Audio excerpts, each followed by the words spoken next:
On the night of February 24th, 1978, 5 men from a small town in Northern California climbed into a turquoise Mercury Montego and drove into the mountains to watch a basketball game. They never made it home. 4 days later, their car was found abandoned on a remote logging road, 70 miles in the wrong direction, stuck in a snowbank. It could have been pushed out of by hand. The keys were missing.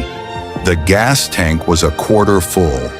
The engine started on the first try, and the men were nowhere to be found. It would take 3.5 months, a melting snowpack, and a group of motorcyclists stumbling onto a Forest Service trailer to reveal what had happened to 4 of them. The 5th man has never been found. Not his body, not his bones, not a single trace. To this day, investigators still can't agree on why 5 ordinary men, with no reason to be in that forest, walked deliberately into one of the coldest nights of the year and never turned back. This is the story of the Yuba County Five. Before we continue, comment below, where do you think this story is headed? To understand what happened on that mountain, you have to understand who these men were. In Yuba City and neighboring Marysville, California, 5 friends were known simply as the Boys. Jack Madruga, 30, was quiet and meticulous, a man who kept his car spotless and never let anyone else drive it. Ted Wire, 32, was gentle and endlessly hungry, the kind of person who would eat anything put in front of him. Bill Sterling, 29, was known for his caring, faith-driven nature. Jack Hewitt, 24, disliked using the telephone so much that his brother would answer calls on his behalf. And Gary Mathias, 25, an Army veteran who had been discharged after developing schizophrenia during his service in West Germany, was the most independent of the group, living with mild psychosis that was, by 1978, well managed through outpatient medication. Each man lived with mild intellectual disabilities or psychiatric conditions. Each lived at home with his parents, and each was bonded to the others by one shared passion: basketball. Together, they played for the Gateway Gators, a team supported by a local program for adults with disabilities. They practiced together, cheered for each other, and were preparing for the biggest moment of their season, a Special Olympics tournament that would begin the very next morning, with a spot in Los Angeles on the line for the winning team.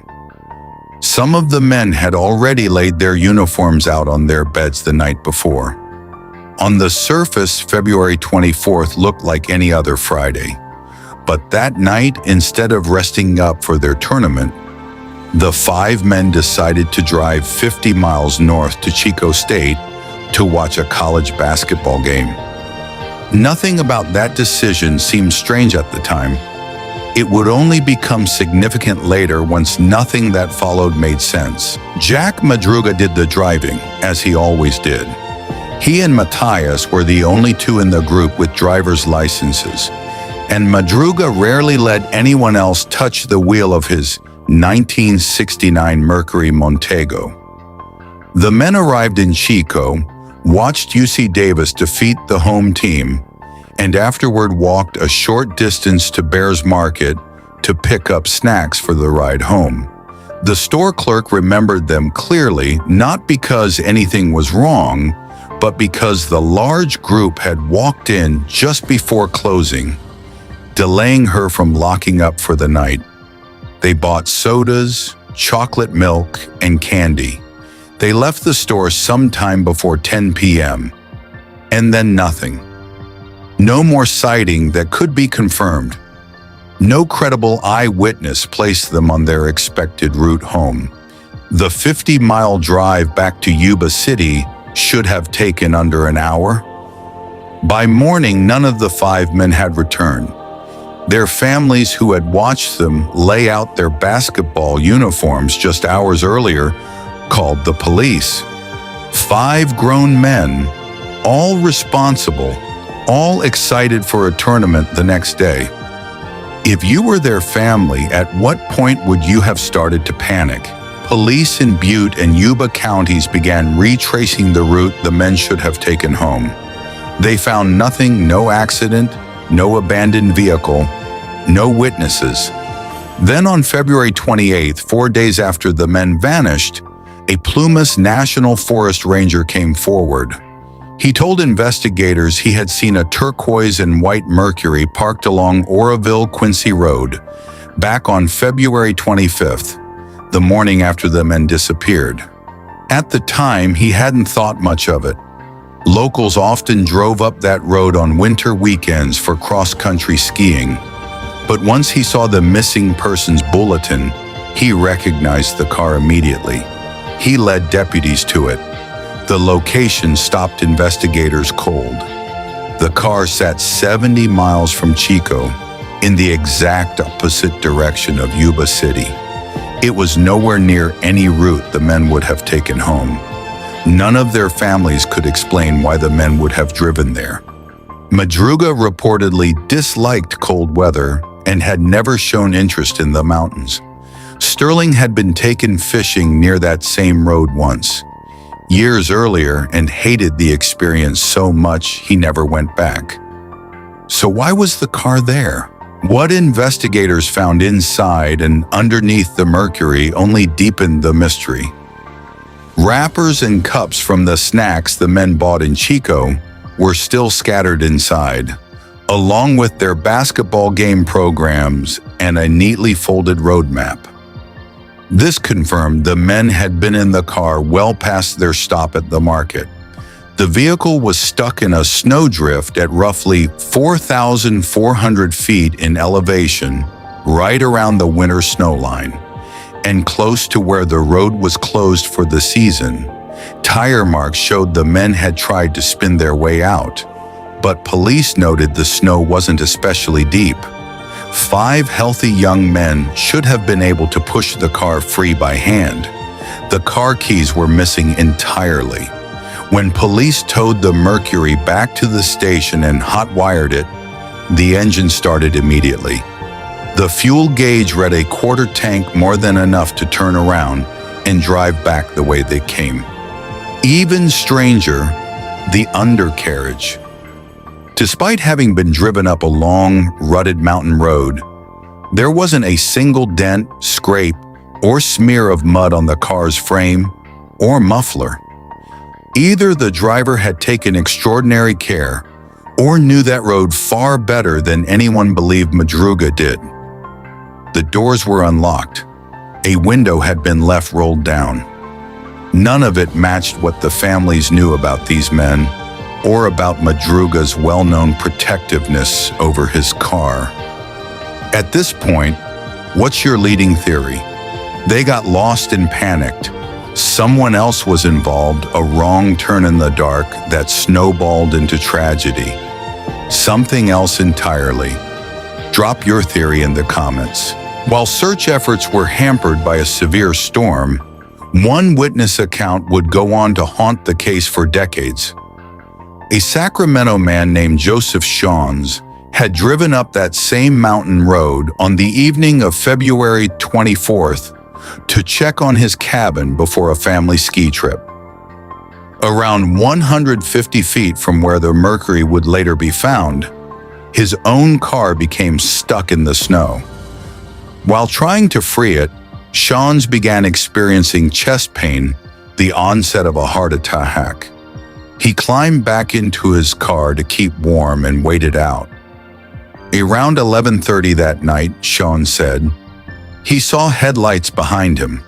A car had pulled up, and he could make out a group of people standing near it, among them, he believed, a woman holding a baby. In pain and unable to move, Schons called out for help. The group went silent. Their headlights switched off. About 2 hours later, Schons said he saw flashlight beams moving nearby. He called out again. The lights went dark and no one came. Schons eventually ran out of fuel, and once his pain eased enough to move, he walked 8 miles down the mountain to reach help. On his way down, he passed the exact spot where Madruga's Mercury sat abandoned.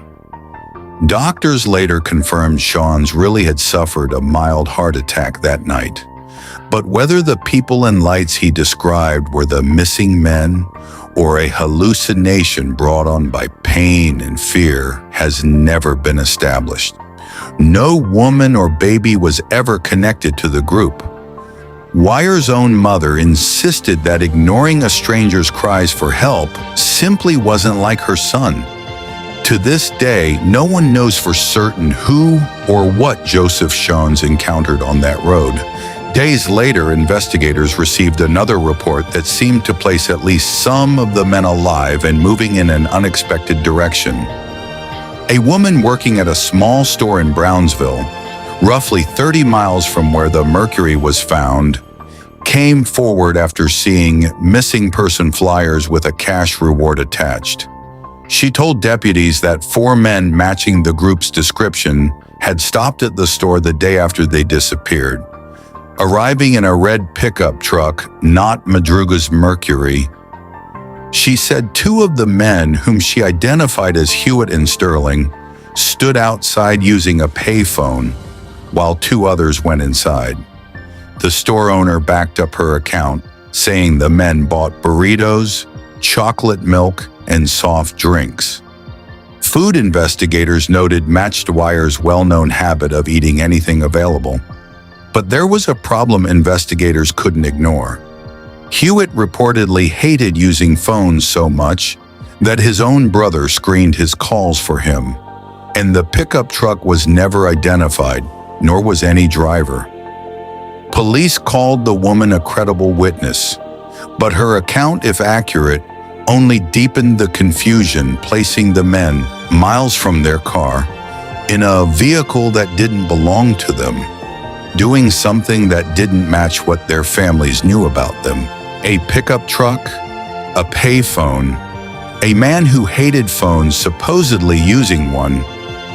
Do these details support a real sighting or the unreliable fog of eyewitness memory?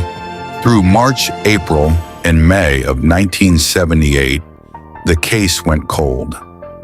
Heavy snowfall in the weeks after the disappearance made any large-scale ground search of the surrounding forest almost impossible. Search dogs lost the scent early. Snowcats sent into the backcountry nearly became stranded themselves, forcing crews to call off efforts until conditions improved. For the families, the waiting was its own kind of torment. Reports of sightings trickled in from across California and beyond. Most were quickly dismissed. Some family members turned to psychics out of desperation. A reward was offered. Still, nothing concrete surfaced. As the weeks turned into months, one uncomfortable theory gained traction with investigators: foul play. 5 men vanishing into a car that started immediately on a road that led nowhere they knew felt to many detectives less like an accident and more like something or someone had directed them there. But without bodies, without a confirmed suspect, and without physical evidence of violence, that theory remained just that, a theory. The truth was still buried literally under the snowpack of the Sierra Nevada.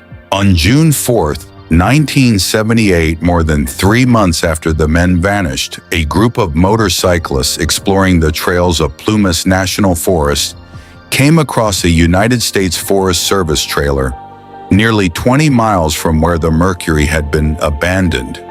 The trailer's front window was broken. Curious, the riders opened the door. They were met with the smell of decomposition. Inside, on a bed, wrapped in 8 sheets, was the body of Ted Wyer. An autopsy would later determine that Wyer had died from a combination of starvation and hypothermia, and that based on the length of his beard, he had survived for roughly 3 months after the group's disappearance. He had lost nearly half his body weight. His feet were severely frostbitten, almost to the point of gangrene. His shoes were missing.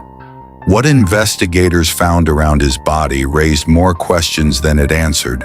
The trailer's fireplace had never been lit despite a ready supply of matches and paperback novels that could have served as kindling.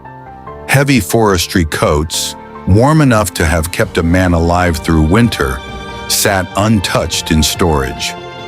Outside in a nearby shed, 3 dozen military C-ration cans had been opened and eaten enough for 36 meals. But a separate locker in that same shed held a much larger stockpile of dehydrated food, enough to sustain all 5 men for up to a year. It was never opened. A propane tank sitting just outside, which could have fed heat directly into the trailer, was never turned on. Wire, by every account from his family, lacked the practical reasoning to understand why these resources existed or how to use them. He was known to ask why stop signs were even necessary, but investigators found something that suggested he hadn't been alone. A pair of tennis sneakers in the trailer were identified as Gary Mathias's, and the C-ration cans had been opened using a specific military-issue P-38 can opener, a tool only Mathias and Madruga would have known how to use from their time in the Army. The sheets wrapped around Wire's body also troubled investigators. Given the pain his frostbitten, gangrenous feet would have caused, most believed he could not have covered himself. Someone else, they concluded, had likely been there to do it for him. That someone was presumed to be Gary Mathias. And by every indication, Mathias had still been alive when he walked out of that trailer into a forest from which he would never be seen again. An entire year's worth of food sitting feet away. A working fireplace never lit. Why would a group of men in a life or death situation not use what was right in front of them? The day after Wire's body was found, searchers began retracing the 11-mile stretch of road between the abandoned car and the trailer. On opposite sides of the road, they discovered skeletal remains later identified as Jack Madruga and Bill Sterling. Scavenging animals had left little behind. Autopsies pointed to hypothermia as the cause of death for both men. Investigators theorized that one may have succumbed first to the fatal drowsiness that often accompanies the final stages of hypothermia, and that the other had stayed beside him, dying the same way not long after. 2 days after that, in a search party that included Hewitt's own father, Jack Hewitt's remains were found beneath a manzanita bush, roughly 2 miles from the trailer. His shoes and jeans found nearby helped confirm his identity. His skull was recovered the following day, 300 feet away, later confirmed through dental records. He too had died of hypothermia. Nearby, searchers also found 3 Forest Service blankets and a rusted flashlight along the road, items that could not be tied to a specific timeline, but that hinted at how the men had tried and failed to survive their walk through the snow. 4 of the 5 men had now been accounted for. Gary Mathias had not. Because Mathias had presumably gone without his prescribed medication for schizophrenia during the ordeal, investigators circulated his photograph to psychiatric hospitals across the state, in case he had wandered into one, disoriented, without identification. Nothing ever came of it. No hospital admission, no body, no bones, no belongings. To this day, Gary Mathias has never been found, not in the Plumas backcountry, not anywhere else. He remains one of America's most enduring missing persons mysteries. A man who appears to have survived weeks longer than his friends, only to disappear completely into a landscape that had already claimed 4 other lives. Investigators eventually built a working theory, though even they admit it leaves real gaps. They learned that Mathias had friends in the small town of Forbestown and speculated the group may have taken a wrong turn near Orville while trying to visit them, unintentionally putting themselves on the mountain road instead of their route home. Rather than turning back the way they came, which would have taken them past the lodge where Schons later found help, the group continued forward, deeper into the forest. The day before the men vanished, a Forest Service snowcat had cleared a path along that same road to keep snow from collapsing the trailer's roof. Investigators believe the group may have followed those tracks through waist-deep snowdrifts, believing shelter was close by. Most likely, Madruga and Sterling were the first to succumb to hypothermia partway through that long walk. Hewitt may have died shortly after. Weyer and Mathias, the theory goes, reached the trailer breaking a window to get inside, since it was locked. Investigators believe their reluctance to use the food, the fireplace, or the heavy clothing stored there may have come from a fear of being accused of burglary if they were later found to have used property that wasn't theirs. After Weyer died, or after Mathias believed he had, investigators think Mathias may have set out again, on foot, in a final attempt to find real help. He never made it, or if he did, no evidence of it has ever surfaced. It's important to separate what investigators know from what they've had to guess. What is confirmed, the men attended the game, stopped at the market, and were later found dead or missing along an 11-mile stretch of remote mountain road, all apparently victims of exposure. What is theory? Nearly everything about why they were on that road in the first place, why the car was abandoned in working condition, and what Joseph Schons actually witnessed that night. There is no physical evidence of a struggle, no weapon, no confirmed sighting of a stranger.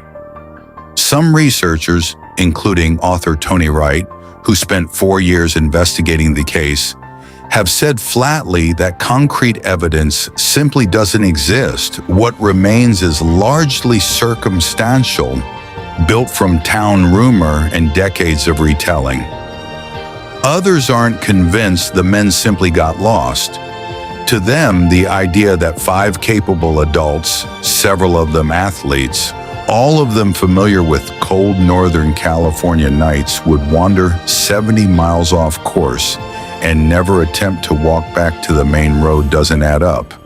That unresolved tension between the wrong turn theory and the something else happened theory is exactly why the case is often compared to Russia's Dyatlov Pass incident. A story built on physical clues that seem to contradict each other at every turn. Today, the disappearance of the Yuba County Five remains officially unsolved. 4 families finally had a place to grieve decades ago, once the snow melted enough to give their sons back to them. One family never got that closure. Gary Mathias's case remains open. His photograph still on file with missing persons databases. His fate as unknown now as it was in the summer of 1978. Investigators still revisit the file from time to time. No new forensic breakthrough has ever emerged. The road the men drove that night has since been paved, one of the only things about this case that has changed in nearly 50 years. The Yuba County Five is a reminder that not every tragedy leaves behind a villain or even a clear explanation. 5 friends went to a basketball game. 4 of them died within walking distance of shelter, supplies, and warmth they never used, and one simply vanished as if the forest itself had closed over him. What makes this case so difficult to let go of isn't just what happened on that mountain, it's how much of it still doesn't make sense, even with the evidence laid out in full. Somewhere in the gap between fact and theory, the real story of that February night still exists. Whether it will ever be fully known is a question that, almost 50 years later, remains as open as the day the search began. If you had to explain one detail from this case, the untouched food, Schons's encounter, or Mathias's disappearance, which would you start with? Share your theory below. If this case stayed with you, make sure to like this video and subscribe to Crime Vault. We cover unsolved disappearances, disturbing true crime cases, and real investigations that still don't have answers every week. Some mysteries don't end. They just wait for someone to look again.